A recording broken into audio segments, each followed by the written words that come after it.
ladies and gentlemen.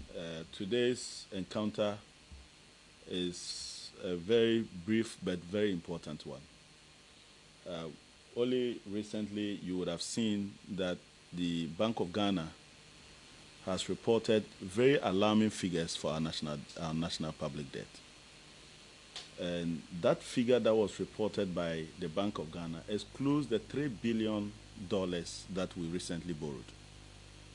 Even if we are to use 1 billion of that to refinance maturing debts or to call back other bonds that were issued, our public debt portfolio should now be in the region of 320 billion.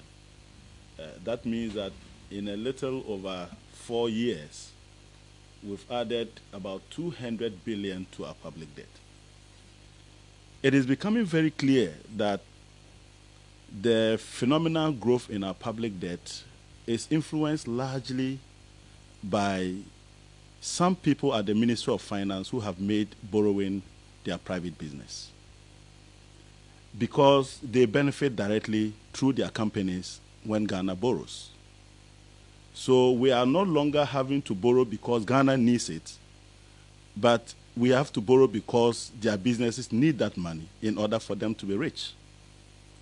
Only recently you would have noticed that the Bank of Ghana released a notice of the companies that have been contracted to be the book runners or the transaction advisors to the Ministry of Finance.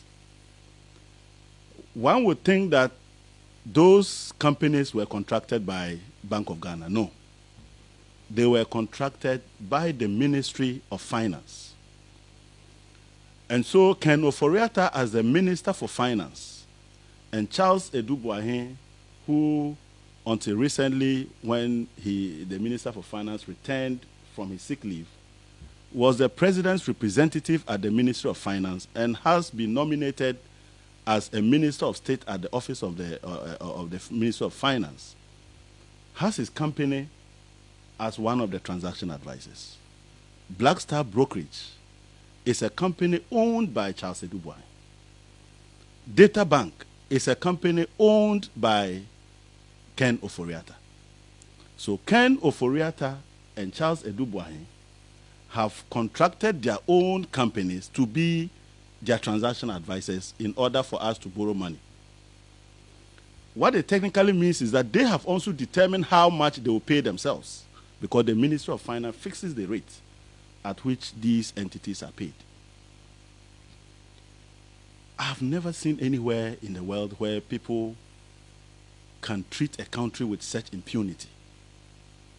That you take your own company, contract your own company, make him your transaction advisor, determine how much you pay yourself at the expense of everybody else. And let me give you a few numbers. If you take the last couple of years, 4 years, our public debt grew by an addition of about 200 billion.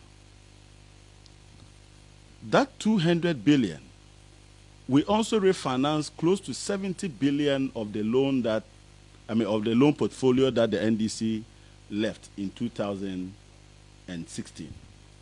That's 70 billion Ghana cedis out of the 120 billion was refinanced. That means in total, government borrowing program over the last 4 years additionally has been almost 270 billion. Granted that this 270 billion Ghana cedis, about 10 billion of that is in short-term treasury bills, which are not bonds that these companies would have to book run. And granted that a further 10 billion is from other loans from development partners like World Bank, Africa Development Bank, and the rest.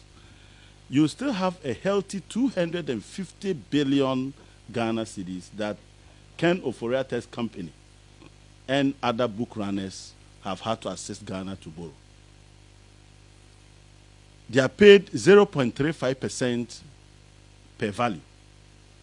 That gives you 875 million Ghana cedis in fees that Data Bank and the rest have had to share from the people of Ghana.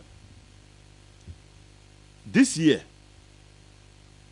Government's total gross financing requirement is about 60 billion Ghana cedis. Again, you can offset about 10 billion of that for other financing arrangement and treasury bills in the gross financing arrangement. And you have another almost close to 50 billion that will be borrowed by Ken Ofori-Atta and his company and Charles Adu Boahen and his company.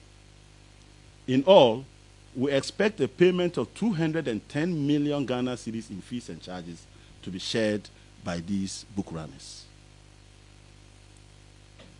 I hope you are seeing the picture I'm painting. These are very, very huge numbers. So the reason we are borrowing 60 billion, 70 billion, 280 billion is not because Ghana needs it. It's because some people need the money. Ken Ofori-Atta and Charles Adu Boahen need that money through the fees they get from their companies. I am calling on them as a matter of conscience to withdraw those companies immediately. And for Charles Adu Boahen, who is due for vetting tomorrow, to do the honorable thing and withdraw Black Star Brokerage before tomorrow. I want to assure them that this particular activity, I will not relent on it. I'm going to the extent of petitioning the IMF, the World Bank. I will petition the international investor community, and I will petition SRAJ to look into this. I will make their issuance of bonds a murky business in 2021. Because we cannot be suffering from the challenges that we have. Children just return from school after only 39 days in school to come and spend 3 months at home because we just don't have money to make facilities available for them to learn together. As we speak today, basic schools have had to run one of the most ridiculous programs.